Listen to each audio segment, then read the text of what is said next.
तक वो यहाँ नहीं आएंगे ना, मैं संस्कार नहीं करने दूंगी अपने जेठ का।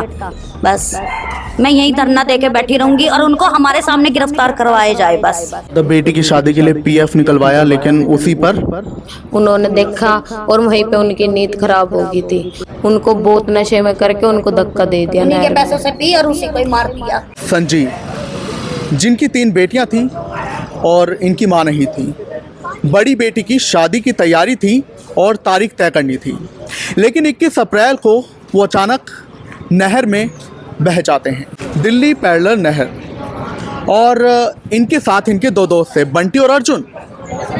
अब इस मामले में उनकी जो डेड बॉडी है वो मिल चुकी है, लेकिन परिवार ने कहा है कि वो बहे नहीं, उन्हें बहाया गया। उनका पैर फिसला नहीं बल्कि उन्हें गिराया गया। परिवार का, पीड़ितों का ये आरोप है कि संजीव जो थे उन्हें कुछ पैसे मिले थे क्योंकि बेटी की शादी की तैयारी थी। तो ये जो बंटी और अर्जुन थे, इनकी नीयत उन पैसों पर बिगड़ गई और चूंकि अभी सफाई कर्मचारियों का धरना चल रहा था, वो वहाँ पर शामिल थे, तो वो ड्यूटी से ही उन्हें नहर के वहाँ ले गए, वहाँ पर शराब वगैरह पिलाई और बाद में उन्हें नहर में धक्का दिया और वो बह गए। लेकिन इन्होंने उनके कपड़े वगैरह सब उतार ही लिए थे और उनका मोबाइल ले लिया, उनके पैसे ले लिए और अब इन्हें कुछ नहीं मिल रहा है। अब उनकी डेड बॉडी मिल चुकी है, उनका पोस्टमार्टम चल रहा है, लेकिन परिवार का ये कहना है कि आरोपी चूंकि अभी फरार है, तो जब तक आरोपी नहीं पकड़े जाएंगे हम अंतिम संस्कार नहीं करेंगे। पुलिस प्रशासन की कार्रवाई से भी नाखुश है। अब मैं आपको सुनवाता हूँ परिवार क्या कुछ बोला है, परिवार ने क्या कुछ गुहार लगाई है। तो संजीव, जिनकी मौत हो चुकी है नहर में बहने से, डूबने से, उनके परिवार वाले हमारे साथ हैं, वो बताएंगे पूरा मामला था क्या। जी, आप उनकी रिश्ते में क्या लगते हैं? वो मेरा जेठ था, सगा जेठ था। तो ये पूरा मामला क्या था? सब ठीक चल रहा था परिवार में? सब ठीक चल रहा था जी। तो आखिर हुआ क्या उस रात 21 अप्रैल को जब वो अपने दोस्त बंटी और अर्जुन के साथ गए थे? अच्छे भले ड्यूटी पे गए, वो ड्यूटी पे गए, ड्यूटी पे जाकर हड़ताल पे गए। वो हड़ताल में से 2 बंदे गायब ले गए उनको। हाली पार्क में हड़ताल थी हमारी कर्मचारियों की, सफाई कर्मचारी थे ये, और कर्मचारियों की हड़ताल में 3 बजे तक में ये वहाँ मौजूद थे। 3 बजे के बाद ये नहर पे गए। तो ये जो शख्स है बंटी अर्जुन, इन्हें आप जानते हो? हाँ जी, हमारे घर कोई मैटर था इनका? आने जाने उनके पास पैसे थे, उनकी जेब में पैसे थे और उन्होंने सब प्लानिंग कर लिया था। पैसों को देख के उन्होंने सब प्लान किया था। पैसों पर नियत? कितने ऐसे पैसे थे? होंगे उनकी बेटी की शादी होने वाली थी, मेरी मतलब उसकी लड़की की शादी होने वाली थी और शादी के लिए पीएफ निकलवाया था उन्होंने, इसलिए उसकी पैसों में नियत थी। तो मतलब वैसे घर भी आते जाते थे बंटी अर्जुन दोनों, सब अच्छा था, लेकिन जैसे ही शादी का समय आया, घर में पैसे आते हुए देखे तो उनकी नियत बिगड़ गई पैसों के चलते। हमारे पास है ना कांटेक्ट भी नहीं किया, कांटेक्ट भी पड़ोसियों के पास किया। अच्छा। जो हम घर के बंदे थे, जो उनकी लड़कियां थी, मैं थी, उसके भाई की बहू, हमारे पास कांटेक्ट नहीं किया कि भाभी ऐसे बात होगी या बेटे ऐसे बात होगी, बेटे तेरे पापा ऐसे बात होगी। पड़ोसियों के, ना परिवार वालों के पास फोन किया, जो उसके भाई है सगे भाई, पड़ोसियों के पास फोन किया कि भी जानता था। तो आप लोग तब वहाँ घटनास्थल पर पहुंचे, वहाँ हनुमान मंदिर के वहाँ जो नहर है? हमारे पास तो 10 बजे, 3 बजे का कांड, और हमारे पास 10 बजे सूचना मिलती है। वो भी उस जिस लड़के के पास फोन आया उन्होंने हमें बताया। 7-8 घंटे बाद आपको पता? हाँ जी। फिर पुलिस में गए आप लोग? पुलिस में एफआईआर करवाई। मेरे देवर थे, 3 देवर थे, उन्होंने एफआईआर करवाई, सब थे। अच्छा, जो बंटी अर्जुन है जिन पर आप आरोप लगा रहे हो, उनके खिलाफ अभी आपने शिकायत करवा दी है? ये आरोप आपने हाँ जी, तो पुलिस ने क्या बोला? पुलिस ने बोला जब तक डेथ बॉडी नहीं आती तब तक हम कुछ नहीं एक्शन ले सकते। अभी पोस्टमार्टम चल रहा है उनका। तो ये उनकी बेटी हैं। हमें सर इंसाफ चाहिए, मेरी बच्चियों को इंसाफ चाहिए, और इंसाफ ऐसा, जब तक वो यहाँ नहीं आएंगे ना, मैं संस्कार नहीं करने दूंगी अपने जेठ का। बस मैं यहीं धरना दे के बैठी रहूंगी और उनको हमारे सामने गिरफ्तार करवाए जाए बस। और अभी वो फरार बताए जा रहे हैं? फरार है, वे खुलेआम घूम रहे। मेरा घर उजड़ गया, मेरे बच्चे उजड़ गए, मेरा सब कुछ खत्म हो गया। अच्छा, उनकी बेटियां कितनी थी? 3 बेटियां। और माँ? 3 मेरी थी। माँ उनकी पहले गुजर गई थी, डेथ हो गई थी। मेरे भी घर वाला नहीं है, हमारे बड़े जो भी थे वही थे। और अब उनका भी साया छीन चुका है। अब उनका भी सब कुछ वो होगा हमारे सिर पे। अच्छा, ये उनकी बेटी हमारे साथ है संजीव की। सब घर पर ठीक था, ये जो भी इन्होंने बताया कि पैसे घर में आए, शादी थी आपकी बहन की, तो ये तब भी आए थे ये दोनों आरोपी? हमारी एक रात पहले बात हुई मेरे पापा से। वो बोल रहे थे भाई हमने शादी करनी थी बहन की, तो हम पैसे वगैरह मिले थे, अभी सभी कर्मचारियों के पैसे मिले थे, तो उसमें से हम सोच रहे थे भाई अभी आधा सामान ले लेते हैं, और उनको सामान लेना था तो वो पैसे लेके हमसे गए। सुबह 10 बजे के करीब वो हड़ताल के लिए निकले घर से, और वहाँ पे 3 बजे तक की हड़ताल थी। 3 बजे तक हड़ताल होने के बाद वहाँ पे वो बैठे साथ में जो भी है उनके साथ हली पार्क में उन्होंने उसके पास पैसे वगैरह देखे, भाई इनके पास पैसे हैं।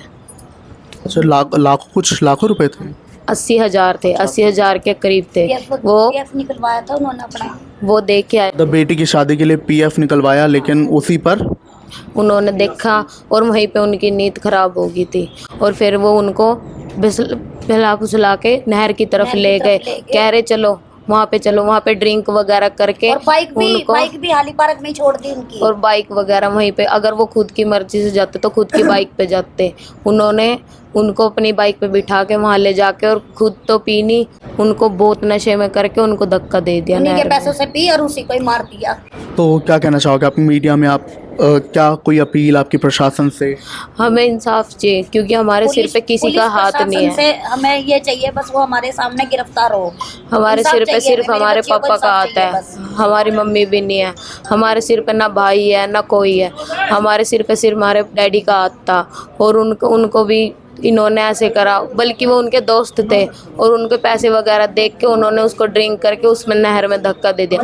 और हमने CCTV फुटेज वगैरह देखी, सब कुछ उसमें साफ साफ दिख रहा है भाई उन्होंने उसको घेरा है, उनको घेरा, और वहाँ पे कपड़े भी रखे हुए दिख रहे हैं। ना उसके कपड़े हैं सर, ना उसके कपड़े हैं, ना उसका वो फोन है। फोन भी 2 दिन तक रिंग जाती रही, मैसेज सीन होते रहे, मैसेज भी सीन होते रहे, फोन भी कट होके जो भी फोन कर रहा है उनको फोन कट करके और ब्लॉक लिस्ट में डाले जा रहे हैं फोन। 2 दिन तक फोन ऑन था उनका। अच्छा, हाँ जी, और ना उनके मतलब कपड़े हैं। 21 अप्रैल को ये लापता हुए थे, नहर में बहे थे, और 2 दिन से फोन हाँ, ना उनके कपड़े हैं, ना उनके पैसे हैं, फोन अभी मिला नहीं। पैसे नहीं मिले, ना फोन मिला, ना उनके जूते मिले, ना उनकी यूनिफॉर्म मिली। खाकी यूनिफॉर्म में थे वो, सब गायब है। सब उन्होंने का प्लानिंग करके है, साथ हत्या आई है, हत्या ऑन ड्यूटी पे उन्होंने ये हादसा किया है। उनको हड़ताल में से ले जाके, उनको हड़ताल में से ले जाके ये सब किया उन्होंने। और उन्होंने आज मिली है, आज की डेट में मिली है लाश, वो भी हम ढूंढने गए, पुलिस वालों ने नहीं वो करी मदद। शाम का हादसा हम होने खुद के गए बाद उन्होंने देखने रात वहाँ को हमें 9:30 बजे पड़ोसियों के पास फ़ोन किया, भाई वहाँ पे वो भाई आए हैं या नहीं आए। उन्होंने हमारे पास भी कोई कॉल्स नहीं की, ना कुछ की। अगर वो हमें जब भी फ़ोन करके बताते तो हम चले जाते वहाँ पे, उनको बचा लेते। मतलब आपको 7-8 घंटे बाद पता चला, वो भी पड़ोसियों से, ना कि उन्होंने दोस्त होकर भी नहीं बताया? हाँ जी, हमारे पास मेरे चाचा का फ़ोन आया, भाई तुम्हारे पापा घर आ गए क्या? मैंने कहा नहीं, हमें यही था भाई वो आ जाएंगे। हम इसी आस में रहते थे भाई रात को आ जाते हैं, ड्रिंक करते थे वो, लेकिन ये नहीं था भाई रोज़ घर नहीं आते थे, कभी कभी ड्रिंक कर लेते थे, घर आ जाते थे। वो जब भी करते थे सीधे घर आते थे, कहीं रुकते भी नहीं थे। वो ऑन ड्यूटी उनको लेके गए, और वहाँ पे पिला पिलू के वहाँ पे हाथापाई भी की उन्होंने उसके साथ। हाथापाई करने के बाद उसको नहर में गिर दिया। या आप उनके क्या लगते हैं? हम उनके भाई की छोटी वाइफ है। क्या आप इस घटना पर कहना चाहोगे? हाँ जी भैया, मैं ये कहना चाहती हूँ कि मेरे जेठ को इंसाफ मिलना चाहिए, उनको कड़ी से कड़ी सजा होनी चाहिए। बस इन बच्चों को बहुत 3 दिन से तड़प रहे हैं बच्चे। पुलिस से आश्वासन कुछ मिला जो हाँ। केस के जांच अधिकारी हैं? हाँ जी, कुछ भी नहीं हो रहा है, कुछ भी अभी। और वो अभी तक पूरे खुलेआम घूम रहे वो, पकड़ा नहीं, अभी तक नहीं पकड़ा उनको। उन्होंने ये बोला। अच्छा, आपको जानकारी कि वो कहाँ घूम रहे हैं? हाँ जी, सारे सबूत गायब कर दिए। वो बंदे हमारे वो जो सब अपने रिश्तेदारों को भेज रहे हैं, उनको सामने नहीं आने दे रहे। हमारे सामने लेकर आओ, जब मैं लाश लेकर जाऊंगी, जब बाद में संस्कार करूंगी मैं अपने जेठ का। अच्छा, वो बहन का हमारे सामने गिरफ्तार करो, हर हमारे सामने गिरफ्तार करो। मेरी पुलिस प्रशासन से यही। इतने से बच्चे थे छोटे छोटे जब उनकी माँ गुजरी है। अब बाप ने इतना संभाला है, अब बाप को आपने छीन लिया, कहाँ बच्चे जाएंगे भैया, कौन संभाल लेगा इनको? और जब वो रात को सामने आए ना, तो कभी वो बोल रहे हैं भाई उनका पैर फिसला है, कभी कुछ बता रहे हैं, कभी कुछ बता रहे हैं। और जब धक्का दिया गया, आप ये आरोप लगा। और जब हमने उनसे पूछा अगले दिन जब हम नहर पे पहुंचे, तो वो बोल रहे मैं डर गया था, मैंने इसीलिए नहीं बताया।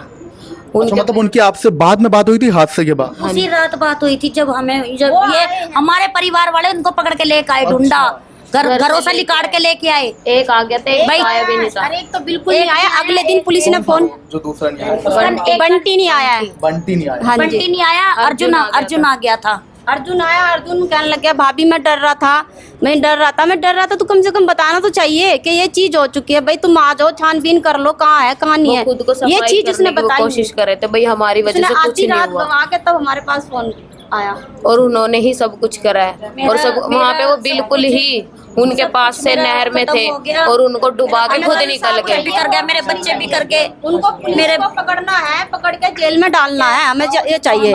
इतने हमारे यहाँ से और तब तक आप अंतिम संस्कार नहीं करोगे? करेंगे हम कुछ भी। हमारे 3 दिन से हमारे बच्चे तड़प रहे, भाई हम इतना संस्कार नहीं करेंगे, इतना वे पकड़े नहीं जाएंगे। तो चमन गुलाटी जी, आपको क्या कुछ जानकारी मिली थी कि वो डेड बॉडी का जहाँ से मिली बरामदगी हुई?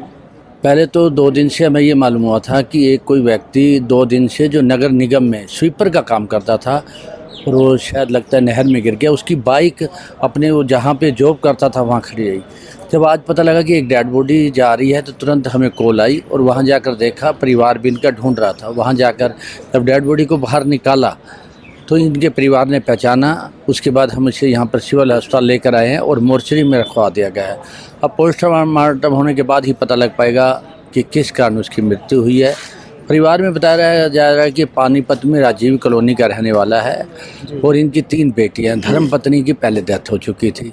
परिवार का तो बुरा हाल है, पर कई बारी हम इस बातों को बार बार दोहराते हैं कि लोग नशा करते हैं नहर पर जाकर, वहाँ पर जाकर। ये चीज़ें हमारे लिए घातक होती हैं। कोई भी हो, आज सुबह भी एक ऐसी खबर थी, कोई इंजेक्शन लगा रहा था।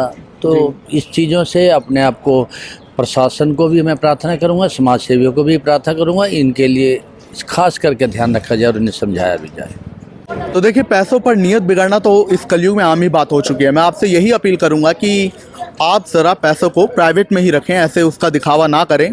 क्या पता कब किसकी नियत बिगड़ जाए। लेकिन अभी परिवार ने इंसाफ की मांग की है और इनका कहना है कि इंसाफ नहीं मिलेगा तो अंतिम संस्कार नहीं होगा।